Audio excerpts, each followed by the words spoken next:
Chapter 2. Into the Deep Wood. Clutching at reeds, Moll hoisted herself up the far side of the bank. She glanced around. The same tangle of trees she'd grown up with in the ancient wood. Beech, birch, ash, yew, holly, hawthorn. The darkness could muffle their bark and leaves, and she could almost hear Oak's wife, Mooshie. All trees have a spirit, Moll, and lend it to us if we listen hard. Silver birch, its spirit protects against evil beings, and the sap's good for sugar when you're making beer and wine. Holly berries, the greatest fertility charm there is. Ash, pass a naked child through a split ash tree and you'll find rickets and broken limbs all cured. And yet there was something about the air this side of the river. It felt different, as if the night might be full of watching eyes and brooding shadows. Moll's heart beat faster still, and a shiver prickled down her spine. Branches swished above, and Moll jerked her head backwards towards the river. A split second later, Griff landed on the bankside beside her. He nodded towards the forest, his eyes narrow. Moll dipped her head, grateful that he'd decided she wasn't going on alone. Somewhere near, a twig cracked. Griff's ears swiveled to the sound, and he grunted. A deer, perhaps? Moll shook herself. We've got to be quick. Soon as dawn breaks, we'll be seen. The summer nights aren't ever long.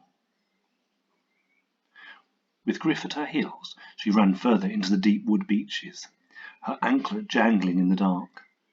Over the river, straight through the beeches, past the glade, then you're in Skull's camp. God help you. She'd overheard the elders talking enough times to know the way. Gradually, and slowly at first, that she didn't notice, the beech trees began to change. Their bark was no longer silver. It was flaky and grey, and it peeled back like dead skin. Moll and Griff wove in and out of them, but the trees were not strong, like the ones surrounding Oak's camp. They were withered and holed, and they curved overhead like the bars of a cage. Moll jumped as a bat shot out from a tree. Its leathery flaps crumpled into the distance. Griff's ears flattened to his head. It was dark on this side of the river somehow, as if the moonlight chose not to come here.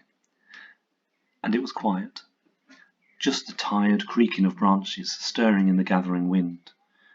Eventually they came to the glade, but the grass was dead and brown, smothered by fallen branches and fungi. Moll shivered and kept running. And then Griff stopped, his neck craned towards the far end of the glade. He mumbled, whiskers twitching. Moll knew what that meant. He was picking up vibrations of sound that fell beyond the reach of her own ears. They must be near Skull's camp. She clenched her fist round her catapult and made as if to move on. But Griff remained where he was, and Moll realised that it wasn't only sounds that the wildcat was picking up on. His tail was flat to the ground, and he was crouching.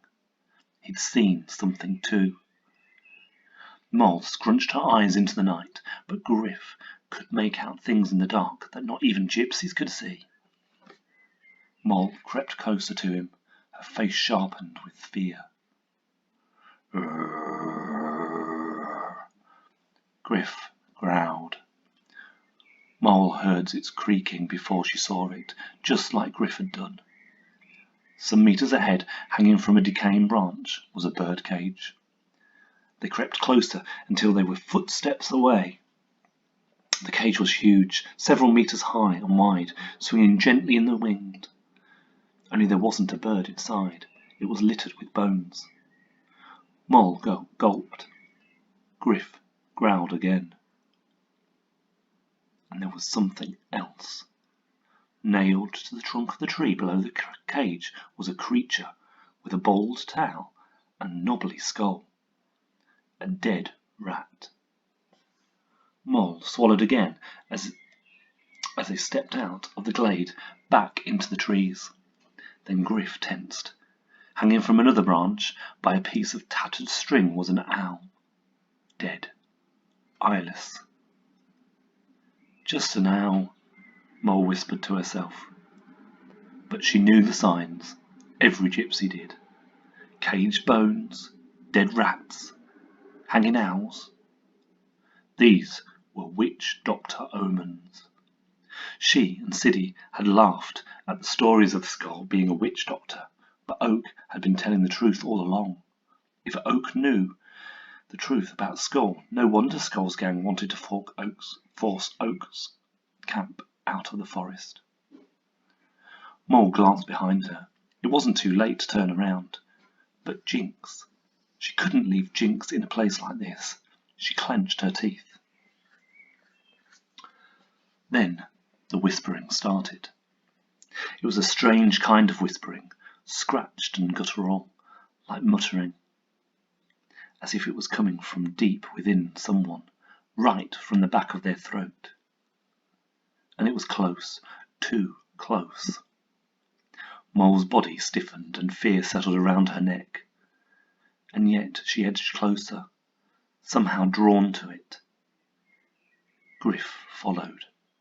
It was louder now, and there was no rhythm to it, strong and pulsing. And slowly, like a frosty breath, a feeling slunk into Mole's mind. There was something familiar about those whisperings. The feeling lingered in her mind, breathing quietly. Then a movement caught her eye. Cloaked figures were stirring between the trees. She edged closer still, hiding between a tree, and there, just in front of her, was Skull's camp. 4 figures were circling a fire in the clearing, moving like a dark wave. Mole's breath caught in her throat. The whisperings were getting louder and faster now, growing like an untamed wind. And they were words that didn't belong to Mole's world. Strange, rasping words that. The thud of a drum.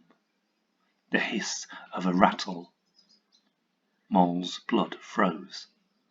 Her nightmare was unfolding before her.